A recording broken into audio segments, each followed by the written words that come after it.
오늘 우리에게 주신 하나님의 말씀은 구약성경 아모스 7장 1절에서 9절까지 말씀입니다. 주 여호와께서 내게 보이신 것이 이러하니라. 왕이 풀을 벤 후 풀이 다시 움돋기 시작할 때에 주께서 메뚜기를 지으시매 메뚜기가 땅에 뿔을 하오니라. 내가 이르되 주 여호와여 장성에 사사 야곱이 야곱이 어떻게 되시오리까. 여호와께서 이대하여 뜻을 돌이키셨으므로 이것이 이루어지지 아니하리라. 여호와께서 말씀하셨느니라. 주 여호와께서 또 내게 보이신 것이 이러하니라. 주 여호와께서 우리 큰 나라를 삼키고 둘째까지 거하느니라.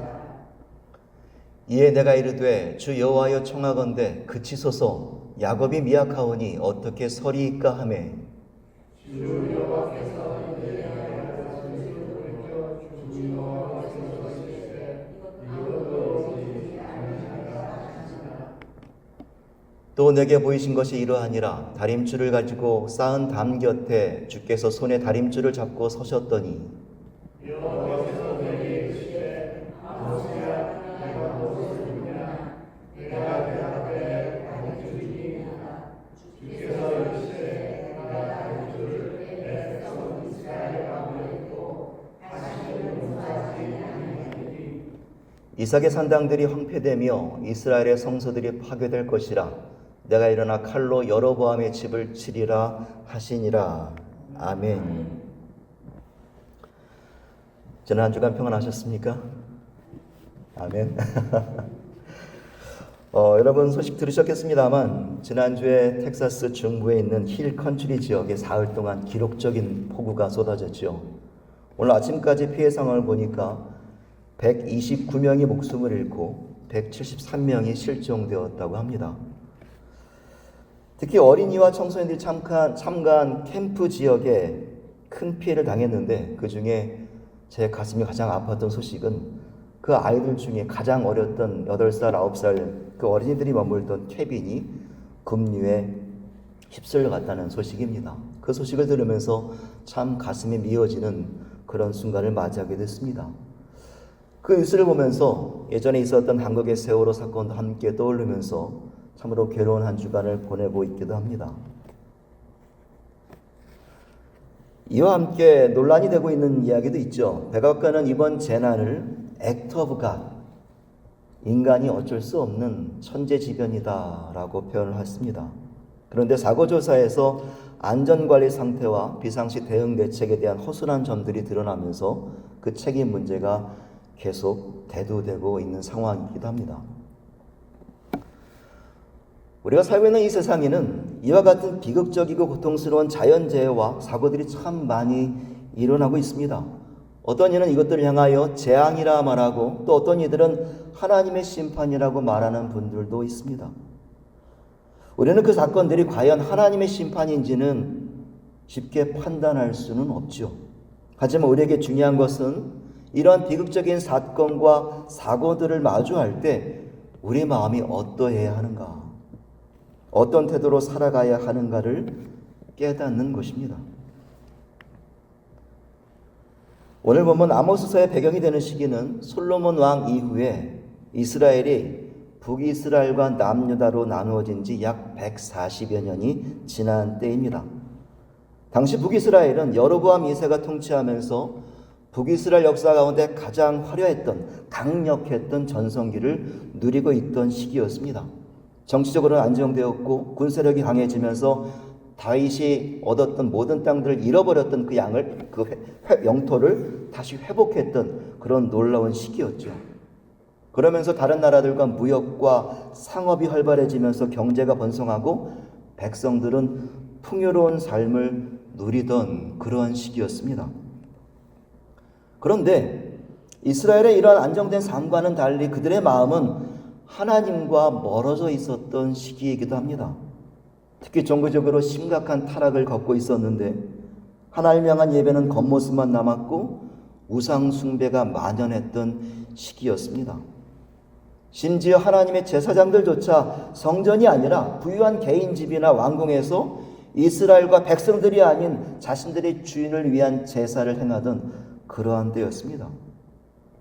이러한 심각한 영적 위기 상황에 하나님께서는 그들에게 심판하시기로 결심을 하시는 거죠. 그렇게 된 이후에는 아모스 5장 5절 말씀이 그 현실을 잘 반영하고 있습니다. 우리 5장 5절 말씀을 함께 읽겠습니다. 베델을 찾지 말며 길갈로 들어가지 말며 부엘세바로도 나아가지 말라. 길갈은 반드시 사로잡히겠고 베델은 비참하게 될 것임이라 하셨나니. 지난주 설교 기억하시죠? 여기 낯익은 장소의 이름들이 나옵니다. 베델은 어떤 장소였습니까? 제가 여러분들께 여쭤보지 말아야지 하는데 자꾸 여쭤보게 되네요. 분명히 어디선가 들은 것 같은데 기억이 가물가물하십니다. 베델은 야곱이 꿈속에서 하나님을 만난 장소죠. 하늘에서 사닥다리가 내려오면서 천사들이 오르락내리락 하고 하나님께서 너를 지키겠다라고 말씀하셨던 장소입니다. 야곱은 여기가 바로 하나님이 계신 집이구나. 그래서 하나님의 집이라는 이름으로 베델이라 그 장소를 부르게 됩니다. 길갈은 이스라엘이 40년의 광야 생활을 마치고 요단강을 건너 가나안을 들어갈 때 첫 발을 들인 지역이었지요. 하나님께서 이스라엘의 모든 수치를 굴려버리셨다라는 의미로 길갈이다 그 지명을 부르게 되었습니다. 이 말씀에 나오는 베델, 길갈, 부엘세바는 모두 이스라엘 신앙의 영적 중심지였다는 거죠. 이스라엘 백성들이 늘 제사하며 하나님을 생각해야 하는 신앙의 첫 출발지와 같은 곳이었습니다. 그런데 이 영적 장소들이 지금은 우상과 불의로 더럽혀지고 조롱당하는 장소가 되어버렸다는 거예요. 하나님은 그 죄를 물어서 심판을 결단하시게 됩니다. 그런데 하나님께서는 놀랍게도 북이스라엘 백성들의 죄를 회개시키기 위해서 북이스라엘 사람이 아닌 남유다에서 뽕나무를 키우던 평범한 농부 아모스를 선지자로 보내셔서 그 심판의 메시지를 북이스라엘 백성들에게 전하게 하시는 거죠. 오늘 본문은 그 선지자 아모스가 하나님의 심판 메시지를 환상으로 경험한 사건을 우리에게 보여주고 있습니다. 하나님께서는 아모스에게 세 가지 환상을 차례로 보여주십니다. 첫째는 메뚜기 재앙입니다. 제가 몇 년 전에 유튜브에서 그 아프리카 케냐 지역에 메뚜기 떼가 몰려들었던 영상을 본 적이 있어요. 저는 시골에서 메뚜기를 봤을 때 간식으로 먹는 건 줄 알았거든요. 그런데 하늘을 새까맣게 덮은 그 메뚜기들이요, 한 마을을 훑고 지나가는데 완전히 초토화시키더라고요. 하루 만에 3만 명이 먹을 식량을 쓸어간다는 거예요. 엄청나죠. 제가 봤던 그 영상의 말미에 한 농부가요, 말 그대로 쑥대밭이 되어버렸던 그 밭을 망연자실한 표정으로 지켜보던 그 멍한 모습이 아직도 잊혀지지가 않습니다. 저는 그때 그 영상을 보면서 메뚜기가 재앙이 될 수도 있겠구나. 저는 그저 먼 나라의 안타까운 사건으로 바라봤던 것 같습니다. 그런데 오늘 본문 속의 아모스는 저와는 다른 반응을 보여요. 그는 하나님께서 보여주신 메뚜기 재앙의 환상을 마치 자신이 겪은 양 받아들입니다. 그리고 북이스라엘 편에 서서 하나님께 기도하는 거죠. 1절을 보시면 이 심판은 왕이 풀을 벤 후 풀이 다시 움돋기 시작할 때라고 적혀 있습니다. 당시 이스라엘은 이모작을 했습니다.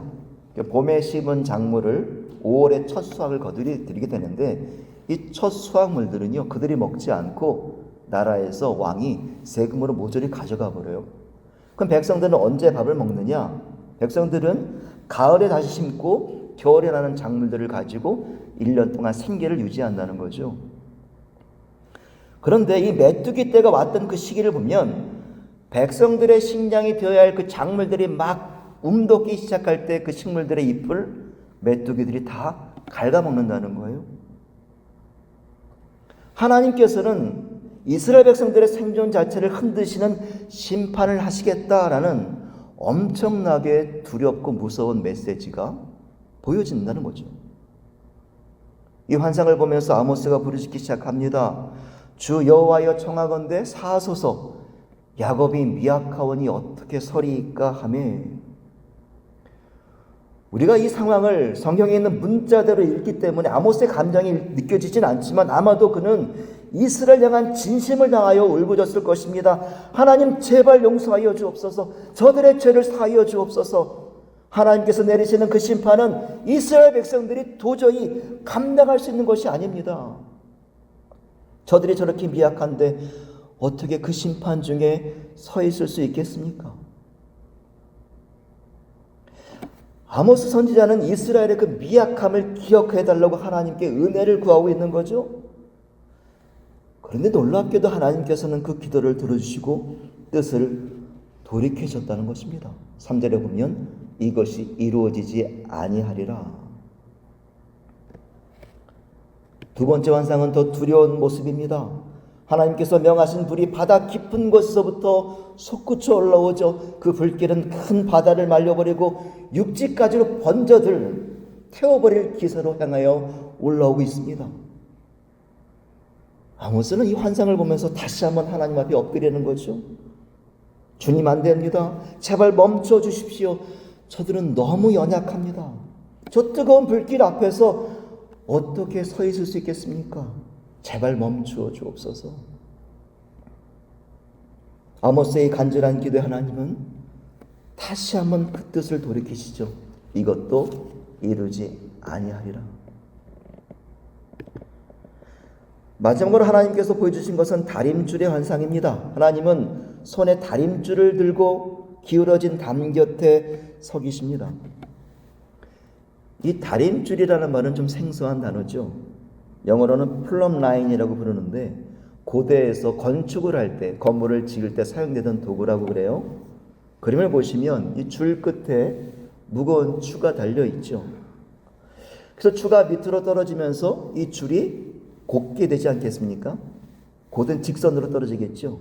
그래서 이 줄을, 이 다림줄을 굴뚝이나 기둥이나 벽에 대보면 그 벽이 수직으로 잘 서 있는지 아닌지, 기울어져 있는지 아닌지를 그 기준을 나타내는 도구였다는 거예요. 그런데 하나님께서는 그 기준이 되는 이 다림줄로 지금 이스라엘의 영적 상태를 측정하시겠다는 거죠. 그리고 그 결과는 충격적으로 나타납니다. 이스라엘은 하나님의 그 기준에서 완전히 벗어진, 기울어진 상태라는 거예요. 그러면 어떤 방법만 남았습니까? 무너뜨리시는 거죠. 8절에서 하나님은 말씀합니다. 내가 다림줄을 내 백성 이스라엘 가운데 두고 다시는 용서하지 아니하리니. 하나님께서는 기울어진 이스라엘 백성들에게 더 이상은 참을 수 없다, 용서할 수 없다, 기울어져 있기 때문이다 라고 말씀하시는 거예요.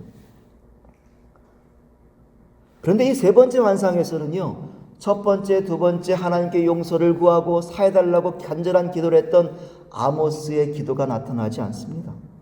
왜냐하면 하나님의 기준이 이미 명확히 내려졌기 때문이라는 거예요. 하나님의 그 엄격한 다림줄 앞에서는 그 어떤 핑계도 될 수 없었다는 것이죠. 다시 말해 이스라엘을 향한 은혜의 시간은 이미 지나갔고 하나님의 지엄하고 공의로운 두려운 그 공의가 심판이 실행될 시간만 남아 있었다라는 것입니다. 오늘 본문에서 하나님은 아모스에게 세 가지 환상을 보여주셨습니다. 그리고 우리는 거기에서 하나님이 가지신 두 가지의 품성을 만나게 됩니다. 하나는 하나님의 한없이 인자하심과 자비로우심이에요. 첫 번째와 두 번째 환상에서는 아모스는 이스라엘을 위하여 간절한 중보 기도를 올리게 되고 하나님은 두 번이나 그 심판을 거두시게 됩니다. 그 죄 많던 백성들을 향해 또다시 참으시고 또다시 기울이시는 거죠. 거기서 우리는 이런 하나님을 경험하면서 질문하게 됩니다. 아니 어떻게 저렇게까지 참으실까? 아니 어떻게 저렇게까지 용서하실까? 수없이 하나님을 저버리고 우상에 무너진 백성들을 하나님은 또 한 번, 그리고 또 한 번 기다리시고 용서하셨다는 거죠. 그런데 세 번째 환상에서는 전혀 다른 장면이 펼쳐집니다. 하나님께서는 그들에게 이 엄격한 기준, 다림줄을 들고 나타나신 거예요. 그리고 그 기준 앞에서 무너진 이스라엘을 바라보시면서 선언하시는 거예요. 다시는 용서하지 않겠다. 다시는 용서하지 않겠다. 이 장면에서 우리는 또 하나의 질문을 갖게 됩니다. 아니 어떻게 저렇게까지 단호하실까? 아니 어떻게 저렇게까지 심판하실까? 우리는 이 상황 앞에서 이 두 가지 질문을 마주하게 되는 거죠. 아니 어떻게 저렇게 인자하실까? 아니 어떻게 저렇게 단호하실까? 이 두 질문은 우리에게 하나님이 가진 성품의 양극단을 대면하게 만듭니다. 무모하리만큼 자비롭고 용서가 풍성하신 하나님, 그리고 무서우리만큼 공의를 행하시려는 하나님, 이 두 질문, 우리는 서로 충돌되는 것 같은 이 두 질문 사이에 서 있는 존재라는 거예요. 오늘 본문과 더불어서 함께 묵상할 성경 구절이 있는데 성경 로마서 5장 8절 말씀입니다. 우리 함께 읽겠습니다.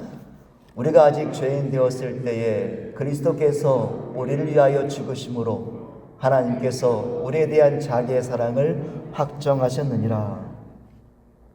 이 말씀은 우리가 죄인이었을 때에 예수님께서 우리를 위하여 죽으셨고 그것은 하나님께서 우리를 얼마나 사랑하시는지를 분명히 보여주는 말씀입니다. 그리고 앞에서 던졌던 두 질문 중에 하나, 아니 어떻게 저렇게까지 우리를 잘 사랑하실까?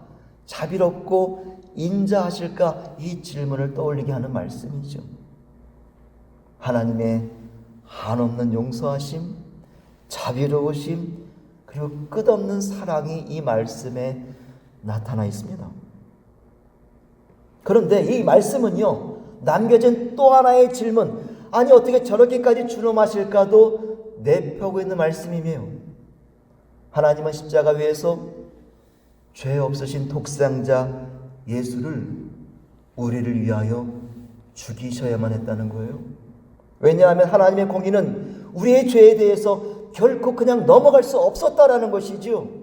죄는 반드시 심판되었기 때문에 아들 예수를 십자가에 죽으심으로 대신하게 하셨다라는 거예요. 여기서 우리는 깨닫게 되는 것이 있습니다. 아니 어떻게 저렇게까지 참으실까? 아니 어떻게 저렇게까지 심판하실까? 이 두 개의 질문이 정확히 교차하는 이 지점에 하나님의 사랑이 최대한 펼쳐지는 것, 하나님의 공의가 단 한 채 타협 없이 실행되는 그것이 하나를 이루고 있는 이 교차점에 바로 예수 그리스도의 십자가가 놓여져 있다는 것입니다.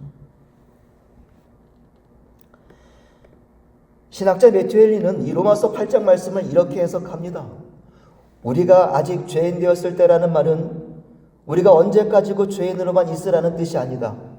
예수께서 죽으신 것은 죄인이었던 과거의 우리를 위한 것이었고 이제 우리는 하나님의 의로움을 위해 살아가야 한다.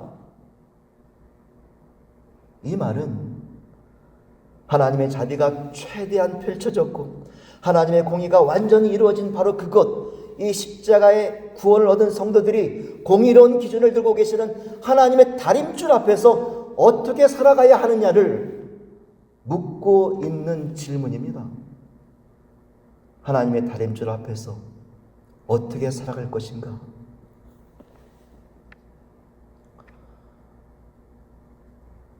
저는 오늘 두렵고 떨리는 이 거룩한 질문 앞에서 세 가지의 삶의 결단을 여러분들에게 권면드립니다.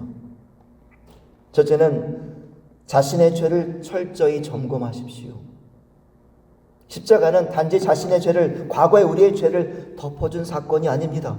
우리는 하나님의 아들이 반드시 죽으셔야만 했던 죄인이었음을 기억해야 됩니다.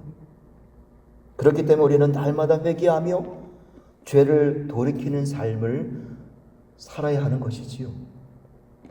둘째로 십자가를 통하여 받은 사랑을 이웃에게 흘려보내야 합니다. 십자가에서 주신 사랑은 내가 이웃을 용서하고 섬기고 배려하며 살아가야 할 책임을 우리에게 요청하고 있는 것입니다. 그리고 마지막으로 세 번째는 우리의 기준을 하나님의 다림줄에 맞춰야 합니다. 우리가 살고 있는 이 세상은 정직하면 손해본다 말합니다. 거짓과 타협에 살아남는 법이라고 말합니다. 하지만 하나님의 백성은 그렇지 않지요. 우리는 하나님의 다림줄, 공의와 진리의 기준이 되는 삶의 영적 수직선을 하나님께로 바로 세워야 합니다. 하나님의 성도는 세상의 잣대가 아니라 하나님의 잣대로, 하나님의 기준으로 살아가야 하는 자들입니다. 사랑하는 여러분, 하나님의 다림줄 앞에서 깨어있는 성도가 되시기를 간절히 원합니다. 하나님의 공의 앞에서 당당한 삶을 사는 거룩한 자녀가 되십시오. 십자가의 인자하심과 공의로우심이 우리의 삶을 지배하게 하십시오. 그리고 하나님께서 그 공의의 다림줄을 들고 우리의 가정과 삶을 재단하실 때에 그 공의 앞에서 두려워할 이유가 전혀 없는, 오히려 의롭다 칭함을 얻는 저와 여러분 모두가 되시기를 간절히 축원합니다.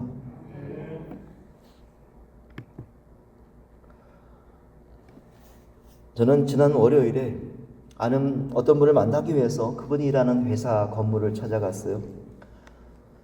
근데 건물을 갔더니 그 건물에는 방문자가 그 안으로 들어갈 수 없었던 모양이에요. 그 시큐리티 데스크에 있는 한 분이 저를 막더라고요. 그래서 그분과 제가 한 공간에서 30분 넘게 정적이 흐르는 채 기다렸습니다. 여러분 그거 아세요? 모르는 사람과 한 공간에서 오랜 시간 기다린다는 것이 참 어렵더라고요. 그래서 그분과 가만히 있기가 좀 뭐해서 날씨 이야기도 하고, 그러니까 소위 말하는 스몰 토킹을 한 거죠. 요즘 일은 어떠냐, 이런 이야기를 하면서 조금 이야기를 나누었습니다. 그러다가 제가 기다렸던 분을 결국 만나고 또 그분과 이야기를 나누고 헤어지면서 그냥 갈 수 없어서 아까 이야기를 했던 그 시큐리티 데스크에 있던 그분에게 인사를 하고 헤어지는데, 제가 이런 말을 했어요. Have a great day. 이렇게 인사를 했는데 그분이 갑자기 아멘 그러시는 거예요. 그 순간 짧은 정적이 흘렀습니다. 그런데 그분이 잘못 들었다는 것을, 잘못 대답했다는 것을 이제 기억해내시고 멋쩍은 웃음을 지으시더라고요. 돌아오는 길에 저는 여러 가지 생각이 떠올랐습니다. 아니, 내가 말을 잘못했나? 그분이 혹시 God bless you라는 말로 들은 건 아닐까? 또 아니, 내 발음이 그렇게는 안 좋은가? 어떻게 그 말을 저렇게 들을 수가 있지? 그러다가 문득 이런 생각이 들었습니다.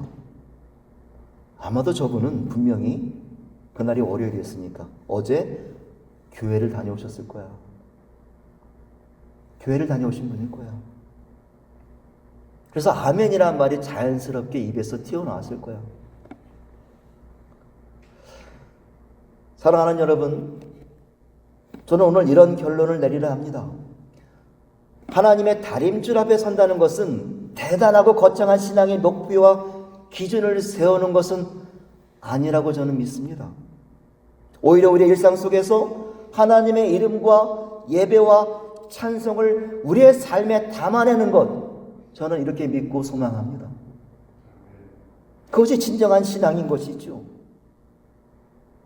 그리고 우리가 그렇게 살려고 할 때 우리의 말과 태도에서 우리는 하나님의 자녀임이 드러나게 되는 것이고, 이것이 바로 우리가 가져야 할 신앙의 모습인 줄로 믿습니다. 우리가 가져야 할 신앙의 모습, 하나님과 가장 가까운 곳에서 바르게 살고 또 그렇게 살기를 노력하는 그러한 모든 발걸음 위에 하나님의 놀라운 은혜와 크신 사랑이, 크신 능력이 저와 여러분 모두에게 있으시기를 주님의 이름으로 간절히 축원합니다. 기도하시겠습니다.